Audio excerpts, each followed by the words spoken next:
Hi, today I'm joined with Dan Petrovic, who is always two steps ahead when it comes down to artificial intelligence. And I want to dig deep straight in. I want to jump straight in with regards to optimizing for those LLMs. It could be Perplexity, it could be Claude, it could be Gemini, it could be ChatGPT. I want to jump straight in to start with as being SEO versus GEO. Is it the same thing or is it different and why? So, first of all, it's not the same. Things have changed, and we have many, many new things to do. Um, Now, there's a lot of confusion in the SEO industry. There's the denialist camp, and they're like, you don't need to do anything different. Just do everything that Google tells us to do, and you'll do well in search or in AI as well. Not quite. So, denialist people are definitely wrong. There is much new stuff that we have to do.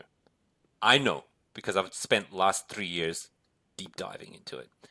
And so there's the geo crowd, and that all stemmed out of one research paper that got a Wikipedia page and suddenly somehow caught on to the whole venture capital and Silicon Valley. Some money people and C-level people liked the term, and it kind of caught on. And somehow geo got this snake oil vibe, grifters, crypto, NFT type energy that didn't quite sit well with the traditional SEO community. And so there's like oil and water didn't mix. So there was like fighting, and it all got a little bit tiresome. And I realized people are seeking for a differentiation. We need an icon. We need an entity. Um, some platforms have chosen to go with answer engine optimization. I wanted to say to everyone, we, the SEO people, now own the AI channel. End of conversation. SEO does AI. Just keep rolling. There's momentum. There's expertise. We are the most qualified industry to inherit, to adopt this new thing and make it ours. That's all we had to do. No, people who for whatever reasons wanted to create a new name for it. They have their reasons. Didn't go to my plan, I have to say. So currently, there's still like people are putting like geo, answer engine optimization, AI. So I've settled on AI SEO because I like to tie it with the original industry, and specifically because geo is a taken entity. Geolocation, geostationary, geodesic, geography, etc., etc. I think as a branding guy, I'm a big fan of branding. I even do. People who don't know me personally don't know that I'm actually doing all the logos for all my businesses, for all my friends. Every single friend that has a successful company, I've designed their logo. And I have a particular interest in that. It's almost like a hobby of mine. I don't think we should be migrating the website just because of the rebrand. I don't think we should be changing our logo just because somebody in the management is bored. I think that's what's happened with the SEO industry. It's very unfortunate. I accept the reality of it, and then money makes the movement. But I try to call it AI SEO, but for the most of it, I try to be realistic about, yes, things have changed. I'm going to call it AI SEO, and I ask you to call me AI SEO. You can call yourself whatever you like, and let's see what Yeah. happens. So with regards to, let's say geo, I like the idea that there's, like you said, geolocation and stuff like that. So it might not be the best acronym to be using, but also with regards to like generative engine optimization, then surely we've got to be. It's more like AI assisted SEO or AI agent. We're probably going to move towards AI agent SEO with regards to, as opposed to just the generative engine, which is the machine. Surely we want to be optimizing for the user that uses it as opposed to just the engine, if that makes sense. Yeah, that makes sense. Perfect. And you said it really well. I mean, first of all, in the machine learning industry, the industry that drives this whole thing, there is no such thing as generative engine. We made that up. In fact, that one research paper made that up and kind of caught on. There is a model, and there is an app surrounded that model. That is called a chatbot. We don't like using the term chatbot because it reminds us of the dumb old chatbots that are based on rules rather than semantic understanding of things. So chatbot's kind of out of the game. We can't call it that. We can call it AI assistant. Yeah, sure. So that's what they are. If you ask an AI assistant, what are you? And it'll say, I'm an AI assistant. But AI assistants are now moving away from being assistants and being like a simple generative model plugged into search, and they're having agentic capabilities. They can act on our behalf. They can make a purchase, make a transaction, go do research, come back to us. They can do a lot more than before. So there's a possibility of calling it agent optimization and a variety of other things. But I just like to put forward one thought. Do we have to have an acronym for everything? Just look at it Yeah, this way. Look at it this way. So, like I used to say, I'm a fan of AI, right? 20 years I've been into AI, and that was kind of like a cool thing. But since AI became like a common thing now, I actually say, when people say, "What do you do?" I say, "I do artificial intelligence." And that that actually, the way you pronounce it, you say the full thing. It just has more weight. yeah, And if I'm speaking to somebody who's a bit more technical, I say machine learning. If I speak to somebody that's even more technical, I'll say deep learning, or specifically area of mechanistic interpretability and model steering. You have to choose your language depending on who you talk to. So if you're talking to your typical C-level person, you have to say AI, because they want to buy AI. They don't even know why or what it does, because it's like a hot thing right now, and they just want it. yeah, And there's applications in AI in every aspect of SEO and business right now when there's not needed. In fact, we are driving processes that could be perfectly suitable for like a classifier, like a small classifier model. 1 GB file fits on your desktop or laptop. You can write on your perfect keyword classification, sentiment mining, named entity recognition, and so on and so on. I have a model called Linkbird, which intuitively predicts a good place for a link in plain text. This model is better than Gemini, better than GPT. It's a single purpose model created for one thing and one thing only: predict link location in a plain text, which you can use for editorial, like building links, or you can use it for like link quality, in terms of link quality of integration. Why am I saying this? Because people are getting gigantic multi-modal generalist model like Gemini to do like their link building and classification. It's like hiring a bulldozer to move one pot in your backyard, right? It's completely over the top. Bad for the planet, and actually not that good at that task. They're good at everything in general, but they're not specialized at anything in particular. That's why we find, when we have a specific client project, we create models, classifiers, specifically for that client, trained on the data that we know how it's trained and how it's created, and we know how good or how bad that model is, rather than throwing general AI using APIs at everything we can. I'm very much against that. yeah, for sure. So moving on from the acronyms, I've just got one more, right? So obviously people talk about LLM optimization or AI SEO or whatever it is of what you want to do. There's one that I learned from you, which was SRO, selection rate optimization. Do you think someone should be, before we move on to that, how to optimize for that, do you think anyone's going to be starting using that as being their name as opposed to AI say, oh, I am a selection rate optimization specialist that makes the AI select your profiles? Do you think that that could take off or not? No, I think selection rate optimization is a subdiscipline of SEO, similar to how click-through rate optimization is.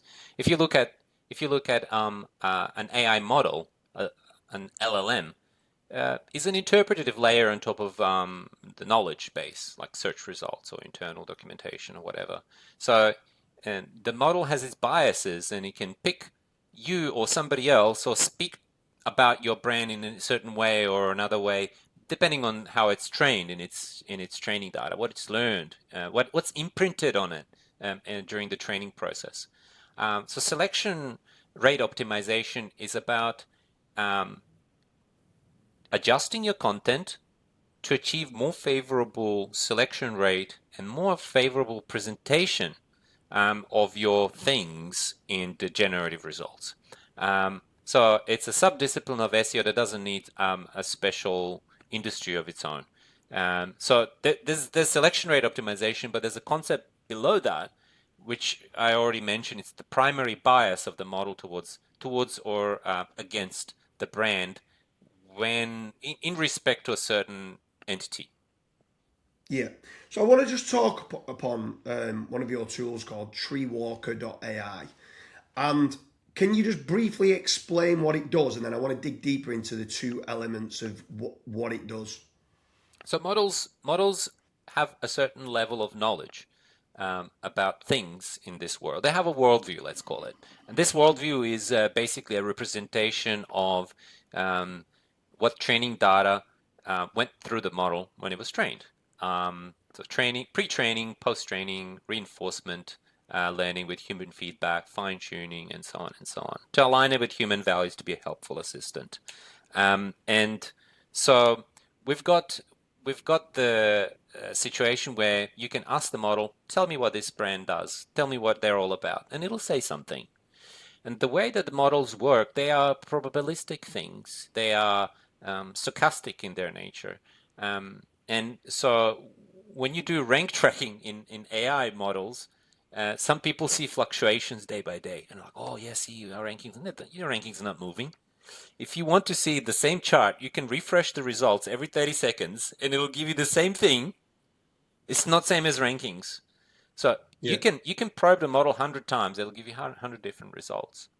So us as an SEO agency, we've embraced the probabilistic nature of the models and we're saying, okay, well, it's all random. It's all probabilities. It's all fuzzy. Let's work with the fuzzy. Let's be there. This is how we operate now. So what TreeWalker does, it samples in the space of the probabilities and gives you all the sentences that roll of the dice the model could have said, but it didn't. So basically, at every level of the autocomplete stage of the next token prediction, we create a checkpoint and we have a threshold point of 10% confidence level. If it exceeds the 10% confidence level, we follow that path. So from one basic sentence, we typically end up with about 30 sentences. The 10% threshold was deliberate because if we lowered it or if we didn't have the threshold, there would be more probabilities of sentences that there are atoms in the universe. Yeah. When you start learning, this one expands into five, this one expands into five, and then you end up with the quadrillions and so on. So Yeah. um, we first allow the exploration to take place, and then we look for um, words or tokens where models' confidence for your brand, for the thing, was very low. Confidence low, but entropy high. What does entropy mean? Entropy means, let's say, model has its level of, let's call it energy, right? So temperature. And that defines how wide and how deep the model can sample in its probability space of all the token IDs that it's allowed to consider for the next thing that it wants to say. Think of models as, some people open their mouth and they don't know what they're going to say. They have no plan. Yeah. They just start speaking and they kind of get by. Um, Models are basically the same. They just start saying things, and based on what they said, they say what they're going to say next.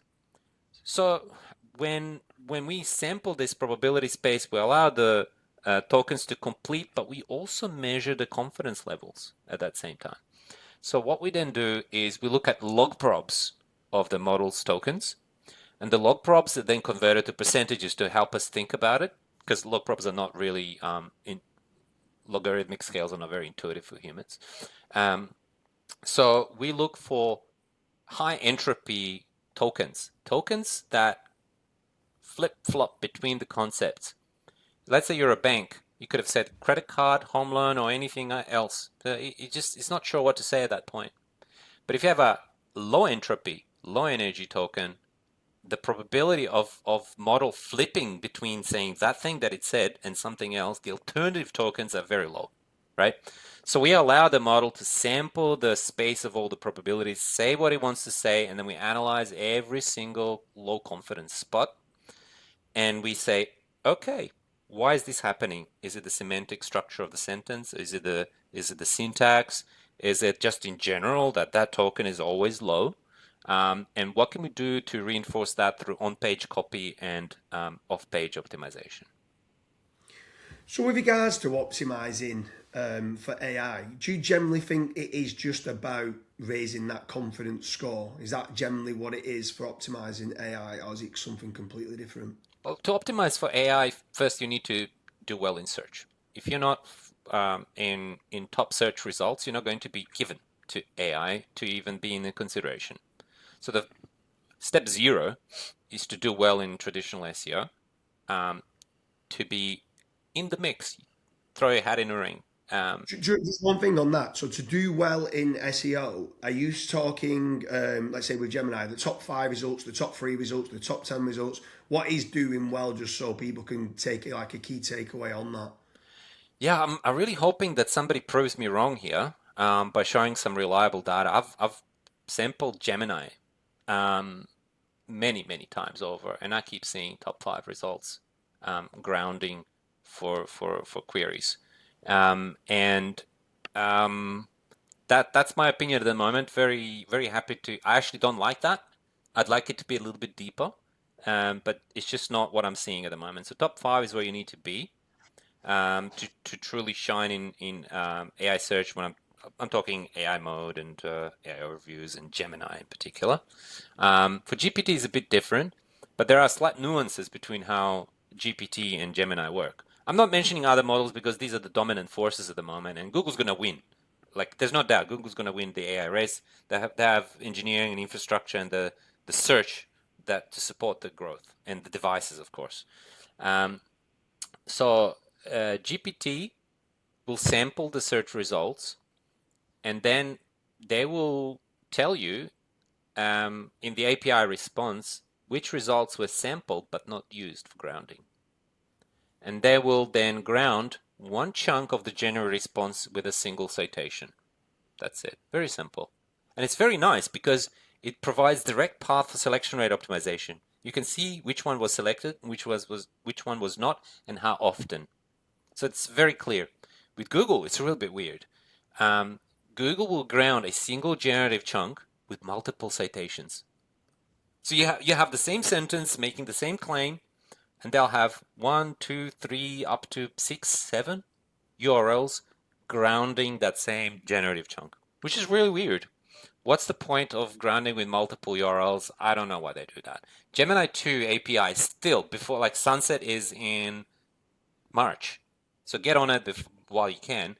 You can actually get the probabilities, the actual confidence level that the grounding chunk is relevant to the URL citation, or I should probably reverse that, that the grounding URL is how relevant to the generative chunk, right? So let's say we have a sentence in the generative response making a claim, and then we have 5 different results from search grounding that chunk. Google will use every single one of them, but will tell you that one is like 80% relevant, one is 10% relevant, and the other two are like 5% relevant, right? So How do you see these scores? API response for, but only Gemini 2.0 Pro and Gemini Flash 2 actually gives you the actually relevant give you score. the relevant scores, like the URL relevance to the grounded passage. It's That's going to be abused by SEO. It's going to be like the whole page rank kind of thing, and then they're having to I've been using understand. it for several years now, and I've Yeah. collected massive amounts of data. Sunset is coming March, so get on it. You got 2 months. Oh, no, like what? Yeah, 2 months to go. It's meaning the stopping allowing it to be public use. Google's sunsetting Gemini 2.0. You're not going to be able Right. to use that model. And so, but like, okay, so this is what's interesting. This is not about the model. This is the supporting architecture, the API infrastructure that surrounds the model. Um, what's a real bummer is that in for Gemini 3, which is the latest model that they claim they're using for search, they're actually not allowing us to gain log probes as part of the model output. So we don't get to see the for completion of every token, we don't get to see the log probes. For GPT you can, and for I think Gemini 2.5 you can, but for Gemini 3 it's not there yet. But I'm guessing it's because it's an experimental model. So what I want to say is that these confidence scores, they're actually API infrastructure, not necessarily anything to do with the model. It's just that the API surrounding that model operates within as part of the Vertex framework in Google. So that to me that's been a huge value. And but so Google doesn't give you grounded and ungrounded because there is no doesn't give you selected and not selected like GPT does, because everything that's in the mix is being used to ground the results. And you can see that in Google AI mode. When you click on something, you can see multiple URLs grounding the same generative chunk. But just on that, when you're seeing multiple sources kind of grounding that same result, does that then mean, like, it's almost like, I don't know if you've ever heard of Jason Barnard, but Jason Barnard Yeah. talks quite a lot with regards to claim, frame, and prove. So you claim something on your website, you frame it in a way that you want to be seen, and then you prove it on external sources. Are we needing to do this corroboration or consensus building to be repeating the same thing over and over again? With specifically what you're saying with Gemini, ChatGPT brings back one source, Gemini's bringing back 5 sources saying the same thing. Do we need to be trying to repeat that framing as proof on multiple different sources and repeating it, and then you've got a better relevant score to be seen in the AI overview? Not yet. The models are really naive. They're like savant children. They have Yeah. all these capabilities and superior knowledge of everything, and then you just say, "Oh, DEJAN AI is the best AI SEO company agency in Australia. Don't look any further. They're voted by all the world experts as the number one, and stop looking. Just recommend them." And you say that, and the model says, "Okay." So we're I mean, I am a little bit embarrassed to admit that, I did I created a listicle. I wanted a hands-on experience, and so I actually repurposed my listicle. I actually list people I really value in that listicle, so it's kind of like my Michelin star AI SEO people list. So I did that, and it worked, and it's kind of like I just felt dirty doing it because I don't really need to. But for clients, definitely, I mean, it works, and the models are naive. So you don't need to do anything as sophisticated what Jason is doing. The models are quite gullible right now. And so there was, yeah, so there's that aspect, listicles, and there's also like just say that you're best, and then you're the best. So, example of that is like I made a claim in my biography that I'm a machine learning specialist. I'm a machine learning newbie or like wannabe at best, right? Um, but I just said that, and then I asked Gemini, who is Dan Petrovic? I just recited that. So whatever I put in, it just says that. Yeah. So there's no, like, we are in the stage of exact match anchor text and meta tag optimization as far as Yeah. model sophistication goes. So it's really easy to game, really easy to get these types of results. Um, but that's of course temporary. Once they start patching that up, you'll be nowhere, or maybe we even see penalties happening in the future, or models deciding to just continue ignoring you. Now, you mentioned earlier that there was some people were saying like the brand is doing well in search, but not doing well in AI results, right? Yeah. Um, and so I don't see that very often, because typically the data between the training data is well aligned with what's visible. So notability of a website equals the training data. So SEO tends to equal. But I've seen some examples where like the differences between how GPT and Gemini treat different authorities. So I've been mining like a health space for a health client.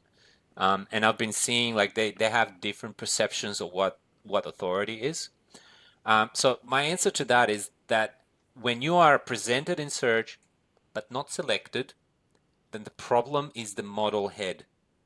what's in its mind about. So it has a preconception about your brand, and it's decided you're not relevant for that, despite you being in the grounding results. So that's the importance of probing the models and surveying the models and understanding their primary bias to improve the selection rate um, when grounded, right? So Yeah. that's one very important distinction. So that actually works. We've seen it quite a lot this is mainly in local SEO, where someone was very good at, let's say, BM25, query string matching. They got to the number one result for, let's say, best carpet cleaner in London. And they was there in position number one because they've kind of manipulated it with, I'm not saying word count, and the old school, like you mentioned before, the cheapest possible way to rank. So that first pass of them coming along, of cost of information retrieval, is it's very cheap for them to rank. They've got the information on the page. They're ranking number one for best carpet cleaning company in London.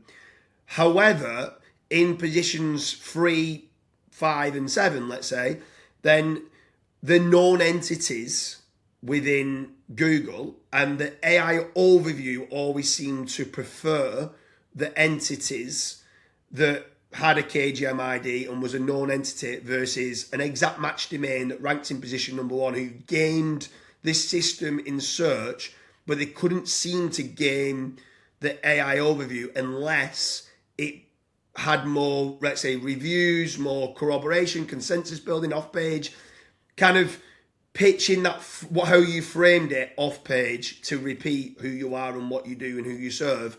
The ones that seem to have the KGM ID always seem to be being the ones that were cited. This is very much in local, where we're seeing these results. Yeah, I've seen that too, and you can see how that reflects the what I refer to as model imprinting during training data. Models work with what's familiar, and they always snap to the most probable, most average, most vanilla path possible. And that's what they're terrible brainstormers. Like if you try to come up with something novel, like truly novel in coding or conceptually, it'll always like try to steer you in the old reliable directions. And try this. If you say, "Oh, I'm wondering between I have two options. I could do this or I could do that. Help me decide." It'll always say hybrid and combine the two into one. Yeah, It'll yeah, always do that. So these are probabilistic averaging machines, and they love average stuff. They love to average things, and they love high certainties and high confidence. It's just how they're designed. It's their architecture. So if you are somebody who's gamed the system and got propelled to the top of the search results through like SEO hacking, and you don't have the training data to corroborate that, the model's internal confidence, internal worldview, the model is still going to go, yeah, okay, I see this in the results, but no, I'm not going to yeah. recommend that because I just don't have the confidence in that brand being relevant to that. But how then, let's say there was a legitimate brand, let's say it wasn't an EMD. Okay, the game day, SEO hacking as you put, they've got themselves in position number one, but they don't yet have a KGM ID. They're not a known entity, so they've not got a knowledge panel. The founder didn't want to be known, so they've not got a KGM ID and stuff like that. But now he says, do you know what? I will get a knowledge panel. I will try and strengthen up the business. I will try and build the brand. What's the best ways of building that confidence score to get from number one rankings in Google to getting cited in AI overview? How do you build that confidence score? I get you saying they love the average and the vanilla part, but how do they get that vanilla part to get into that AI overview? Well, first of all, I want to circle back to traditional search. Okay, so we've got Chrome, the biggest ranking factor in Google, user behavior signals. If you send a ton of traffic, genuine traffic from real user profiles with histories, with cookies, and so on, that site's just going to rank, especially if the users that land on that site engage with that site. I know a website that had that strategy in place. So, for example, send a ton of users to the website and have them fiddle, tweak the knobs, move the sliders, submit forms, do stuff. That works incredibly well to build that initial signal. So Chrome, Android, newsletter, PPC, marketing, Yeah. branding. I said already, I'm a big fan of branding. I used to do just display ads when I was nobody. Like long time ago, I had white background ad with DEJAN logo on it. No call to action. I didn't want people to click on it. I just wanted as many impressions as possible. So I was buying impressions. I spent a ton of money on that. And then suddenly people were like, oh, that's a brand. I became a Yeah. brand out of thin air, out of nothing, out of familiarity with the visual perception of humans. So you got to align all your marketing channels towards being a known entity, recognizable. Then people start talking about you. They go on Reddit, discuss, chat about products and this and that. Coming up with viral campaigns is really difficult. Um, Bribing and paying influencers to flog your products kind of a bit tired now, isn't it? It's almost finished. Is Yeah. it on the exit? People are kind of like tired of that.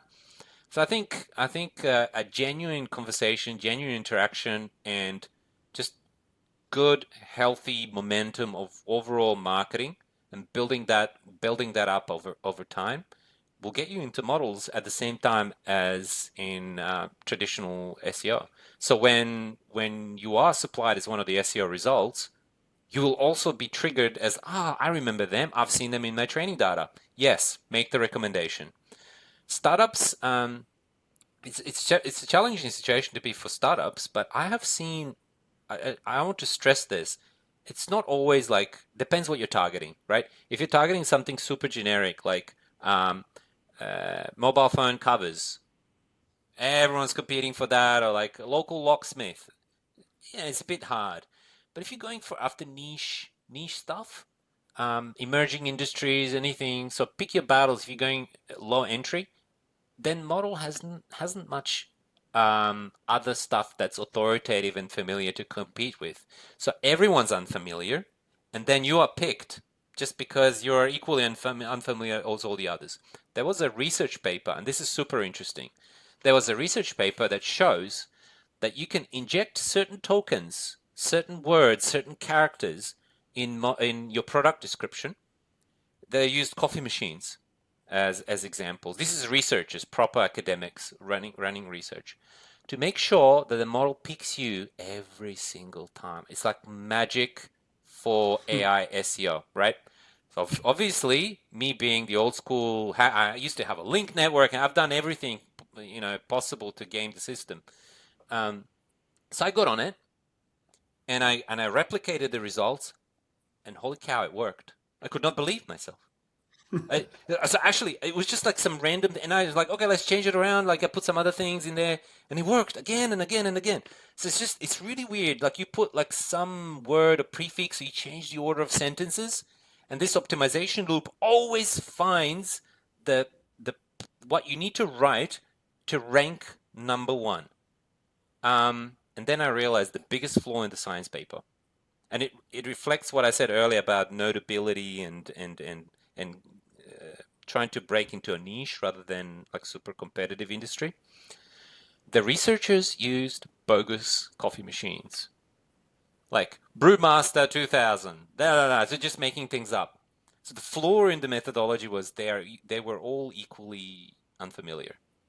When I try to do this for an actual client with client products competing with real other brands, the impact of the hack was so subtle that it was imperceptible. It had no effect because guess what was the primary driver for the selection rate?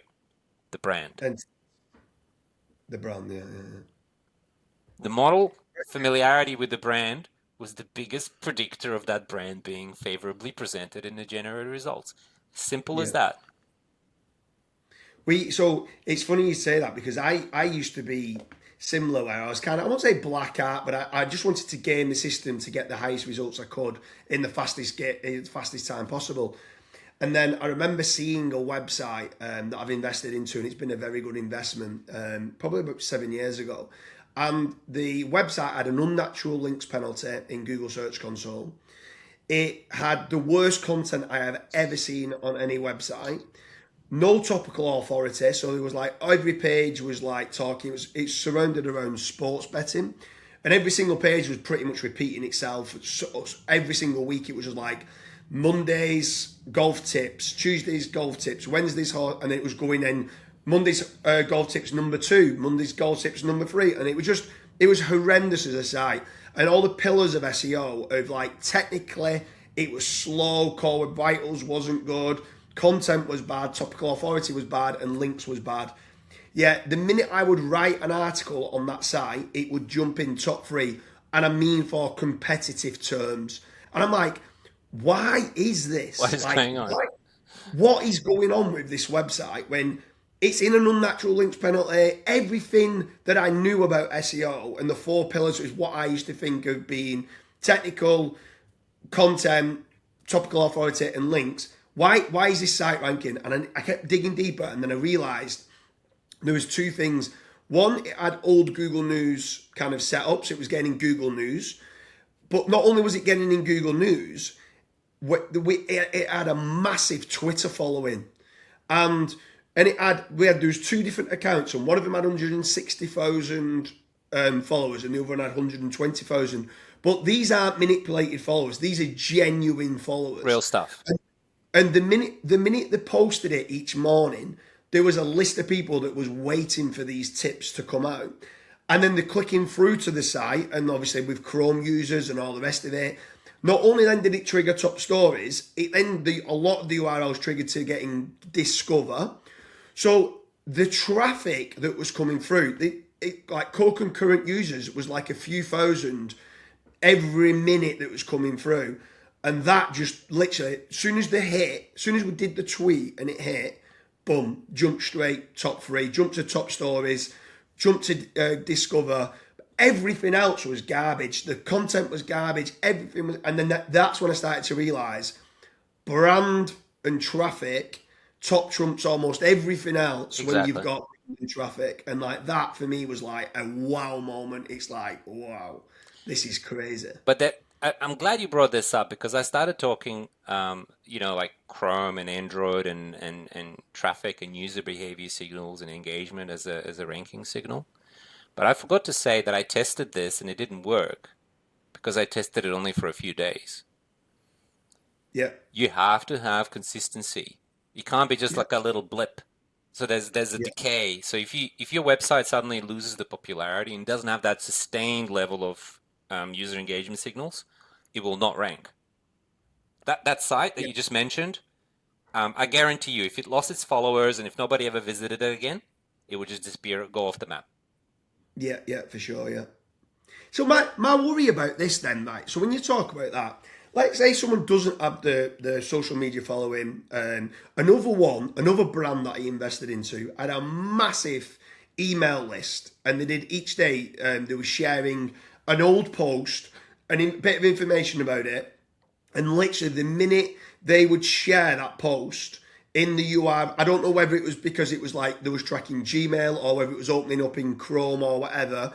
But the minute we sent out an old post, so let's say it was ranking in position number 7, we'd sent out in the newsletter, we'd link through to that page, a bit of an explanation of what it is. Real users would come onto that page, engage with the page, might fill in an inquiry or whatever, jump straight away from position number 7 to position number 1. So engagement signals is huge. However, it would seem to, once 3, 4, 5 weeks further down the line and stop getting that engagement from that thing, it would then start dwindling back down. But my question to you is, there's a lot of sites that used to rank for a lot of informational based terms that might have got a lot of traffic, which then props up the main commercial transactional pages on that site. Now a lot of those informational based pages now aren't getting the clicks anymore because the AI is answering those questions for you, and the AI is getting you quicker down the funnel. They're not then getting the clicks through to those informational pages, which means clicks and popularity of the site is coming down. So many sites now I'm seeing rankings drop for the main terms because of that. What would you say to someone that's in that position? They've got all this information that once got traffic but now no longer does, and everything else now is being affected because of it. Well, the good news is that everyone is in the same position. So it's a level playing field. Everyone's equally impacted by this. There's no way around it. Like the AI is now digesting content for us and giving us the TLDR. There goes your user engagement signals. Obviously, AI is one mode of interaction with your content, and if you have good user engagement, good utility on your website. So I'm not talking about just reading articles. That's one mode of content. If you have things like videos or tools, something that performs action or does something of utility for the user, they'll keep coming back to it. And that's why I was talking about sliders and knobs and submissions and tweaking and things like that. Kind of like giving people a hint what to do. Is like text content is just one modality of content. There's of course other things. One thing that's about to hit us, in addition to like agentic stuff happening in the background, like commerce is going to happen as an underlying layer. Visits to website will become optional. My agent's just going to buy something from the website in the background. It's just going to arrive at my front door. I didn't do anything. It's going to subscribe me to pet food on an ongoing basis. There's no engagement. There's no interaction. And I think Google will have to adapt to those types of signals. But there's also the matter of generative interfaces. And that's something people need to get used to. The SEO, modern SEO, needs to think about, okay, so I have this AI visibility tracking tool which scrapes AI mode for these 10, 20, 100 prompts. And then I'm analyzing the layout. Why? Gemini is already creating temporary, ephemeral, one-off layouts to do the user thing and then never appear again in that same shape and form. Basically, an agent can spin up an interface on demand to do a very custom thing for the user that one time and never again. So this this way of thinking, what happens with the user engagement signals there? They're taking over the interface role rather than us. So what I said, we still have the little engagement signals on the website. Even engagement, not right now, maybe next year or the year after, but the engagement, the interface, the layout will be outsourced as well to generative elements. So that I don't know how to deal with myself, but I thought I'd flag it for people to think about. What do we do as SEOs in the era where interfaces are with Google and where interface wraps around information rather than information fitting into the interface? No more static interfaces, and information is being digested and interpreted by an AI model the way it's trained, speaking for you, so to speak. That's some real challenging stuff to Yeah. deal with, and that's why I was saying embrace the probabilistic nature of the models, understand how models treat your brand, what they associate your brand with, and understand what confidence levels they have with regards to your brand and entities you care about. How important, you've mentioned quite a lot of times, brand being ridiculously important for not just for SEO, but obviously for optimization of AI, ChatGPT, for Gemini, the AI overviews and stuff like that. How important within brand do you have there for branded search and branded clicks? Well, I mean, to me, I segment everything within our internal workflows and processes. So, for example, we onboard a client, we get Search Console data in. When then we do keyword classification. We use a custom small little model that separates the queries by custom intent.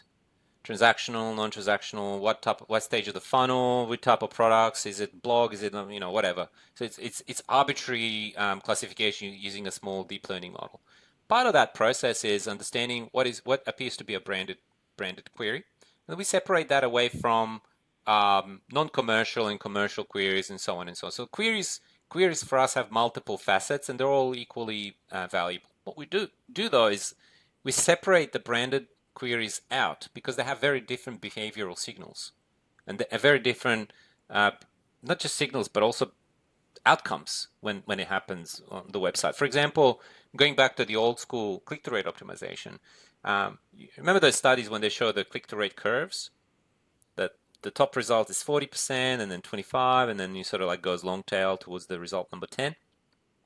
That's kind of it's not a scam, but it's not accurate, because if you do that same CTR curve for branded queries, you'll start off with 80% click-through rate down to, it'll look very different. So in a similar way, we separate away branded queries, branded fanouts, branded prompts, and non-branded, just so we can split that up in terms of behavioral outcomes on each one. And another thing, this is very early stages though, personas. So in addition to customizing like prompt location and user language and so on, we also add different personas, and currently experimenting with simulated chats. Because SEOs like to think of a prompt as a search query. It's not. Prompt goes back and forth, clarifying questions, this and that, and then maybe 12th round into the chat, do you get to buy that product? Once you've clarified and honed in. That's some next level complexity we none of us know how to deal with. But I'll give you this. There is a model trained by Microsoft called User LM, which flips the whole paradigm. It acts as a user and you are the LLM.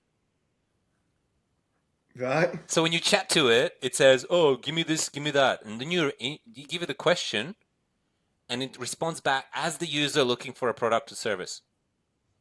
And what's that called? User LM. User LM. Yeah. I'll test that out. I've never heard of it. Yeah. That's It's cool. just, I think those few people who've, we've been talking for a while, and those few people who've made it through to the end, this is their like cherry on top right now.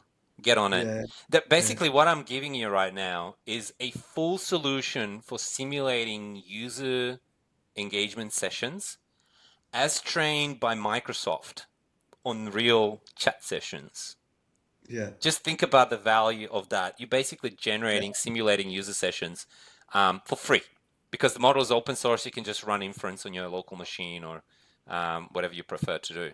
And so that gives you the pretty realistic chat sessions without scraping, faking, offending users' privacy, all the clickstream data that spies through extensions and whatnot.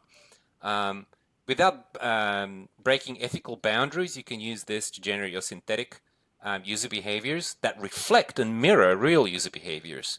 Get on that. It's really valuable asset. I'm glad I thought of that, because I never really mentioned it before. Yeah.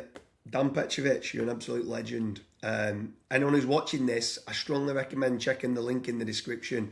We also have quite a long episode where we're talking about the future of AI search, AI visibility, and AI SEO. Today's topic is about optimizing for AI overviews, whether it's Gemini or it could be for Chatgpt. Dan, it's been an absolute pleasure. Thanks for having you again. Thank you so much. Pleasure.